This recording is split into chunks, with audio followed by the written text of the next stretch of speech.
सारे राज उस mobile phone में छिपे हुए हैं, जिनसे आप पैसे लिया करते थे, कभी मुंगुंटा के नाम से तो कभी किसी से, वो सारे राज आपके छुपे हैं। एक बात स्पष्ट है, अरविंद केजरीवाल भ्रष्ट हैं, इसीलिए आज उनकी फिर से 4 दिन की ईडी को कस्टडी मिली है। कोर्ट है, लेकिन अगर कोर्ट को भी राजनीतिक कहना चाहते हैं अरविंद केजरीवाल, तो उनका ये मानसिक दिवालियापन है और जल्दी ही संविधान विशेषज्ञ उनको जवाब दें।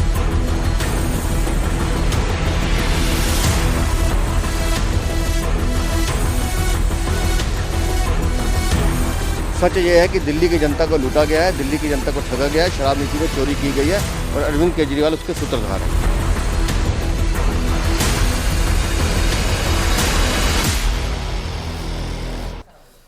और एक बड़ी खबर इस वक्त हमको मिल रही है।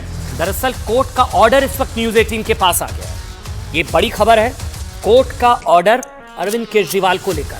वो इस वक्त मेरे हाथों में 8 पन्नों का ये कोर्ट का ऑर्डर है, जिसमें ये लिखा गया है कि केजरीवाल को रिमांड बढ़ाने के पर्याप्त कारण है। रिमांड पर ईडी ने भी कोर्ट में जो दलीलें दी हैं उसमें लिखा गया है कि भाई अरविंद केजरीवाल पासवर्ड नहीं शेयर कर रहे हैं, डिजिटल डिवाइसेस के पासवर्ड वो शेयर नहीं कर रहे हैं। इसके अलावा उनसे आईटीआर की जानकारी मांगी गई, वो नहीं दे रहे हैं, और वो कॉपरेट एक तरीके से नहीं कर रहे हैं। गोवा चुनावों के दौरान आप आदमी पार्टी के उम्मीदवारों के भी कुछ स्टेटमेंट रिकॉर्ड किए गए हैं, ईडी का ऐसा दावा है। तो डिजिटल एविडेंस है ईडी के पास। इसके अलावा आप वो पासवर्ड नहीं शेयर कर रहे हैं। सबसे इंपॉर्टेंट है कि घोटाले के टाइम का जो मोबाइल है वो नहीं मिल रहा, नंबर 1। और दूसरी बात, वो पासवर्ड नहीं शेयर कर रहे। डिजिटल जो डिवाइसेज है, अरविंद केजरीवाल दिल्ली सीएम को रिमांड में भेजने के अपने लिखित आदेश में कोर्ट ने कहा है, जांच एजेंसी के तथ्यों पर विचार करने के बाद कोर्ट को लगता है कि आरोपी की रिमांड बढ़ाने के पर्याप्त कारण है। शब्द को ध्यान से सुनिए। ये कहा जा रहा था अब तक, ये देखिए, ये वो कोर्ट का ऑर्डर कि countering the submission of the accused Shri SV Raju, ASG submitted it is wholly irrelevant and unconnected with the facts of the present case as also with the predicate offenses। सारी दलीलें इसके अंदर दी गई है। ये वो कोर्ट का ऑर्डर है इस वक्त मेरे हाथ में।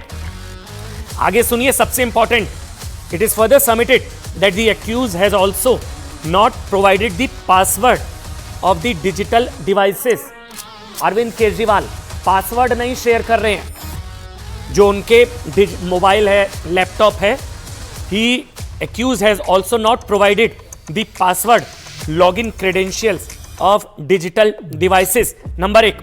आगे, with respect to the properties ITR and financial details was sought, मतलब उनसे ITR और दूसरी डिटेल्स मांगी गई थी, वो दे नहीं रहे हैं। उन्होंने कहा कि फैमिली मेंबर्स आपको प्रोवाइड करेंगे, लेकिन अब तक वो प्रोवाइड नहीं की गई हैं। तो ये अरविंद केजरीवाल की मुश्किलें बढ़ती हुई। जो अब तक कहा जा रहा था कि राजनीतिक है, लेकिन कोर्ट भी अब बेल नहीं दे रहा है और कोर्ट भी कह रहा है कि रिमांड में रहना पड़ेगा और कई तरह के सबूत हैं, पर्याप्त कारण हैं, बयानों से उनका आमना सामना करवाना है। कोर्ट ने कहा जहां तक गिरफ्तारी की बात है, उसे दिल्ली हाई कोर्ट में चुनौती दी गई है और वहां मामला लंबित है। समझिए, दिल्ली सरकार, आम आदमी पार्टी और इंडी गठबंधन के लिए आज की सबसे बुरी खबर, कोर्ट ने अरविंद केजरीवाल की 4 दिन की रिमांड बढ़ा दी है। अब केजरीवाल को 1 अप्रैल तक ईडी की रिमांड पर रहना होगा। बड़ी बात यह कि आज अरविंद केजरीवाल खुद कोर्ट में अपनी बेगुनाही को लेकर दलीलें दी, मतलब उन्होंने जिरह खुद करी। केजरीवाल ने कोर्ट का ऑर्डर मेरे हाथ में, लेकिन अरविंद केजरीवाल ने कहा उनकी गिरफ्तारी का कोई आधार नहीं है, फिर भी उनकी गिरफ्तारी हुई क्योंकि ईडी का मकसद आम आदमी पार्टी को खत्म करना है। लेकिन कोर्ट में केजरीवाल की दलीलों का कोई फायदा नहीं हुआ और कोर्ट ने उन्हें 4 दिन की ये कोर्ट का ऑर्डर न्यायिक हिरासत में भेज दिया। कोर्ट के फैसले के बाद अब वो ईडी रिमांड में है। सबसे बड़ा सवाल ये है, दिल्ली का क्या होगा? ये सवाल तो है ना, दिल्ली का क्या होगा? जेल से चलेगी सरकार या दिल्ली में लगेगा राष्ट्रपति शासन? क्या दिल्ली का मुख्यमंत्री जेल से शासन चला सकता है? अगर नहीं, तो क्या कानून दिल्ली की सरकार को बर्खास्त करने का अधिकार सेंटर को देता है? एलजी क्या करेंगे, क्या नहीं करेंगे? ये सवाल इसलिए उठ रहे हैं क्योंकि एक और अरविंद केजरीवाल और उनकी पार्टी कह रही है कि सरकार जेल से चलेगी, दूसरी ओर उपराज्यपाल कह चुके हैं जेल से तो नहीं चलेगी। यानी दिल्ली के एक बड़े संवैधानिक संकट की ओर क्या दिल्ली बढ़ रही है? डेडलॉक जैसी सिचुएशन। देखिए, आपको बता दें, भारत में ना कोई ऐसा संविधान में कहीं स्पष्टता इस बात को लेकर नहीं कि इस्तीफा देना ही होगा, ऐसा नहीं, जो सिर्फ इस आधार पर सरकार को बर्खास्त करने का अधिकार देता है, क्योंकि मुख्यमंत्री जेल में है। मुश्किल ये है कि जेल में रहते हुए भी अरविंद केजरीवाल पर वही नियम लागू होंगे जो अन्य कैदियों पर लागू होते हैं। अगर वो ईडी रिमांड में है तो बिना कोर्ट की परमिशन के ऑर्डर जब वो जारी नहीं कर सकते, तो फिर क्या होगा? अगर उनको न्यायिक हिरासत में जेल में रहते हुए तो सिर्फ वो पत्र लिख सकते हैं, वो भी एक तय वक्त पर। जेल में रहते हुए जेल मैनुअल को फॉलो करना होगा।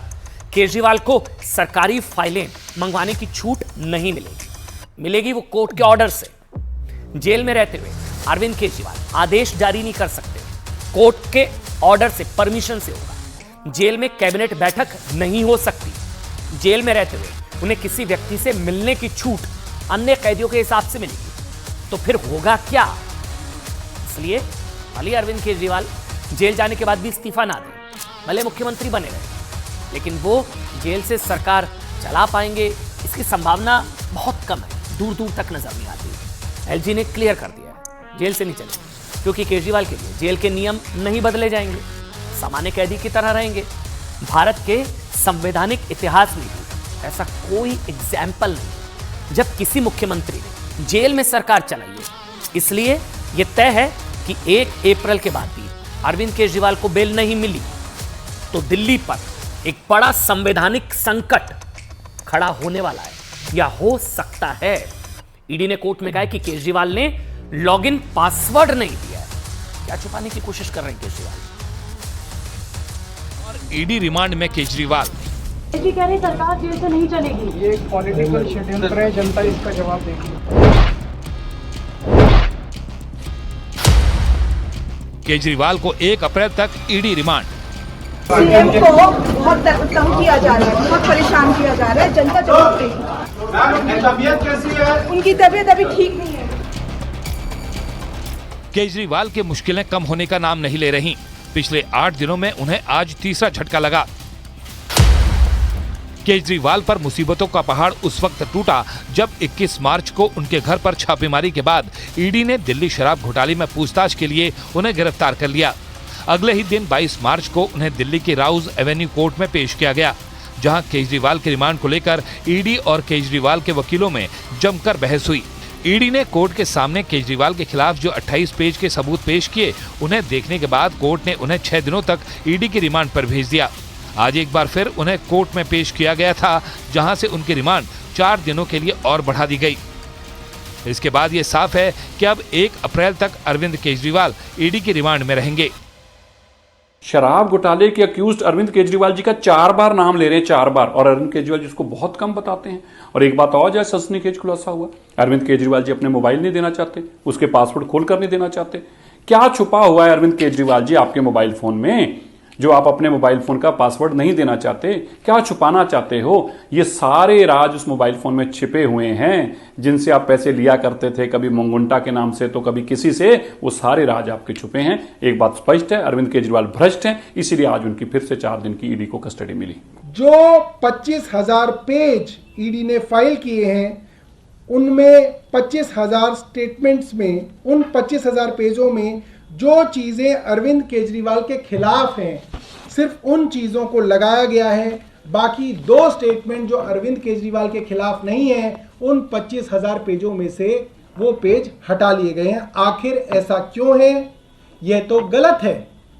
कोर्ट के सामने तीनों स्टेटमेंट लाए जाने चाहिए, ताकि कोर्ट इस चीज को डिसाइड करे कि कौन सा स्टेटमेंट कोर्ट माने और कौन सा स्टेटमेंट कोर्ट ना माने। सच ये है कि दिल्ली की जनता को लूटा गया है, दिल्ली की जनता को ठगा गया है, शराब नीति में चोरी की गई है और अरविंद केजरीवाल उसके सूत्रधार हैं।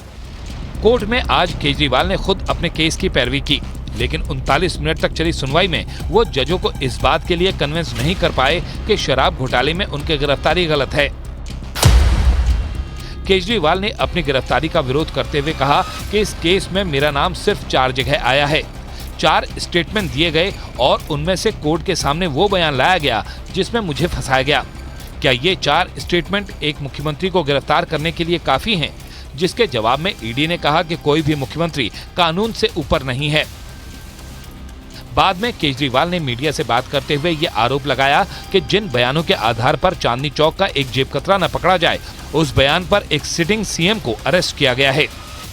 अरविंद केजरीवाल जी ने ईडी की अभी तक की इन्वेस्टिगेशन के बारे में कोर्ट को बताया और कोर्ट को बताया कि ईडी किस तरीके से एक तरफा कार्रवाई कर रही है। ईडी ने अब से पहले जितने लोगों की स्टेटमेंट्स ली हैं, वो स्टेटमेंट जब तक लेते रहे उन लोगों की जो एक्यूज थे, बाद में अप्रूवर बन गए, वो स्टेटमेंट तब तक लेते रहे जब तक अरविंद केजरीवाल जी या हमारे बड़े नेताओं का नाम उनके मुंह से नहीं निकला। और वो स्टेटमेंट जैसे ही अरविंद जी का नाम लिया, उसके बाद फर्दर कोई स्टेटमेंट नहीं ली गई। ईडी की तरफ से attorney solicitor general SV Raju ने कहा कि केजरीवाल के बयान रिकॉर्ड कर लिए गए हैं, जिसमें उन्होंने टालमटोल करने वाले जवाब दिए हैं। ईडी ने केजरीवाल के रिमांड के लिए कोर्ट में दलील दी कि वो उनका सामना कुछ और लोगों से करवाना चाहती है। पिछले कुछ दिनों में आपके गोवा प्रत्याशी के 4 और बयान दर्ज किए गए हैं, जिनके साथ वो केजरीवाल का सामना करवाना चाहती है। ईडी ने कोर्ट में ये भी बताया कि केजरीवाल अपना पासवर्ड नहीं बता रहे, जिसकी वजह से उसे डिजिटल डेटा नहीं मिल पाया है। अगर वो पासवर्ड नहीं देते हैं तो उसे पासवर्ड ब्रेक करना होगा। ईडी ने आरोप लगाया कि केजरीवाल जानबूझकर पूछताछ में सहयोग नहीं कर रहे हैं। ईडी ने पंजाब के कुछ एक्साइज अधिकारियों को भी इस मामले में समन भेजा है, जिनसे केजरीवाल का आमना सामना करवाया जा सकता है।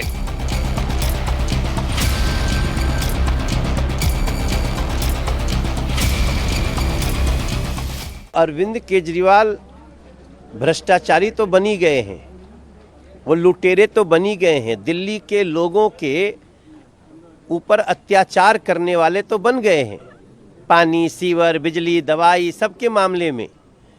लेकिन अब वो मानसिक दिवालियापन के कगार पे हैं। वो जेल जाने के पहले माननीय कोर्ट के पास गए थे और हाई कोर्ट के जस्टिस महोदय ने कहा हम आपकी गिरफ्तारी पे रोक नहीं लगा सकते। सीएम को बहुत तंग किया जा रहा है, बहुत परेशान किया जा रहा है, जनता जवाब देगी। लेकिन आज मुख्यमंत्री ने खुद भी कोर्ट में कहा, तबीयत कैसी है? उनकी तबीयत अभी ठीक नहीं है।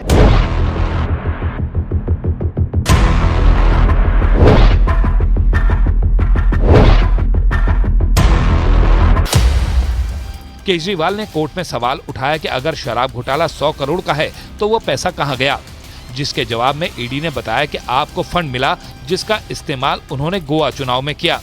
इसकी एकदम स्पष्ट चेन मिली है। ईडी ने कहा उसके पास ऐसे दस्तावेज हैं जिससे साबित होता है कि पैसे हवाला के जरिए आए और फिर गोवा चुनाव में फंडिंग की गई। केजरीवाल ने आरोप लगाया कि शराब घोटाले के आरोपी शरत रेड्डी नाम के व्यक्ति ने 55 करोड़ का डोनेशन बीजेपी को दिया, जिसके जवाब में ईडी ने कहा कि जो पैसे बीजेपी को दिए गए उसका शराब घोटाले से कोई लेना देना नहीं है। केजरीवाल ने यह भी आरोप लगाया कि ईडी का मिशन सिर्फ और सिर्फ उन्हें फंसाना था, इसलिए 4 स्टेटमेंट रिकॉर्ड किए गए और उनमें से कोर्ट के सामने वो बयान लाया गया जिसमें उन्हें फंसाया जाना था, जिसके जवाब में ईडी ने कहा कि उसके पास 100 करोड़ के रिश्वत मांगे जाने के पक्के सबूत हैं।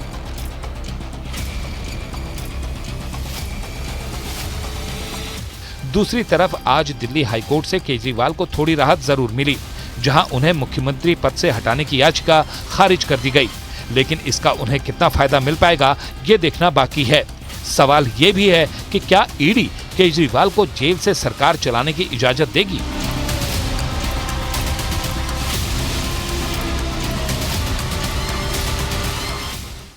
कोर्ट ने भले ही अरविंद केजरीवाल की रिमांड 4 दिन के लिए बढ़ा दी है, लेकिन पूरी आम आदमी पार्टी और इंडिया गठबंधन के लिए यह पूरा मामला एक राजनीतिक साजिश है। देखिए, भले ही कोर्ट शराब नीति घोटाले में पिछले 1 साल से मनीष सिसोदिया को बेल नहीं दे रहा है कोर्ट, पर आम आदमी पार्टी के लिए यह राजनीतिक साजिश है। भले ही संजय सिंह जमानत के लिए लोअर कोर्ट से लेकर सुप्रीम कोर्ट तक से बैरंग लौट चुके हैं, फिर भी विपक्ष के लिए एक राजनीतिक साजिश है। इससे पहले ध्यान दीजिए, जब भ्रष्टाचार के आरोप में हेमंत सोरेन की गिरफ्तारी हुई, कोर्ट के आदेश पर रिमांड भेजा गया, तब भी इसे एक राजनीतिक साजिश बताया गया। और इससे पहले भ्रष्टाचार के आरोप में जितने भी नेताओं को जेल हुई, उन्होंने कोर्ट के आदेश को सिर झुकाकर स्वीकार करने की बजाय इसे एक राजनीतिक साजिश बताया।